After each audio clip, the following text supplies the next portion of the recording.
ओम नमो नारायण। आप सभी को मेरा सादर प्रणाम भक्तों। आज हम चर्चा करेंगे मृत्यु के बाद आत्मा का क्या होता है, पुनर्जन्म के पीछे का तर्क क्या है।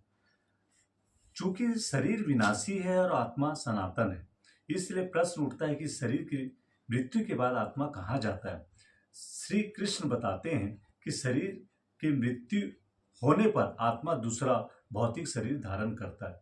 इसे पुनर्जन्म अथवा स्थानांतरण भी कहते हैं, जिसको हम आम आजकल की भाषा में ट्रांसफर या पोस्टिंग कह सकते हैं। अब आत्मा एक के बाद एक शरीर धारण करता है, इस प्रकार जन्म मृत्यु का चक्र जारी रहता है। अब विषय उठता है पुनर्जन्म के पीछे का क्या तर्क है। श्री कृष्ण भगवत गीता में बताते हैं कि जीवन में भी हमारे शारीरिक परिवर्तन की प्रक्रिया जारी रहती है। बचपन से युवावस्था और वृद्धावस्था में आत्मा एक ही जीवन में विभिन्न शरीरों से गुजरता है। इसी प्रकार मृत्यु के समय आत्मा दूसरे शरीर में प्रविष्ट होता है।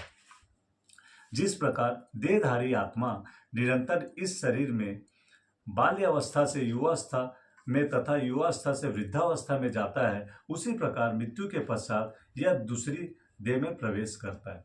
धीर पुरुष इस परिवर्तन से भ्रमित नहीं होते।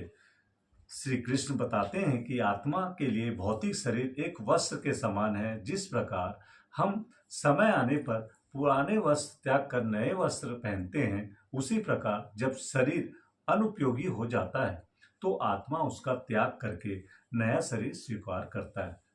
जिस प्रकार व्यक्ति अपने पुराने वस्त्रों को उतार कर नए वस्त्र धारण करता है, उसी प्रकार आत्मा अपने पुराने जीर्ण शरीर को त्याग कर नया शरीर धारण करता है। शरीर कार या घर के समान है और आत्मा चालक अथवा घर के निवासी के समान। जिस प्रकार हम पुरानी कार छोड़कर नई कार लेते हैं, इसी प्रकार आत्मा पुराने शरीर को त्याग कर नया शरीर धारण करता है।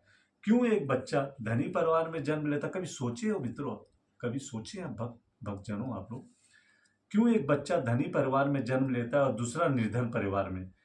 क्यों कोई व्यक्ति मानसिक रोगी बनकर जन्म लेता है और कोई प्रखर बुद्धि से युक्त।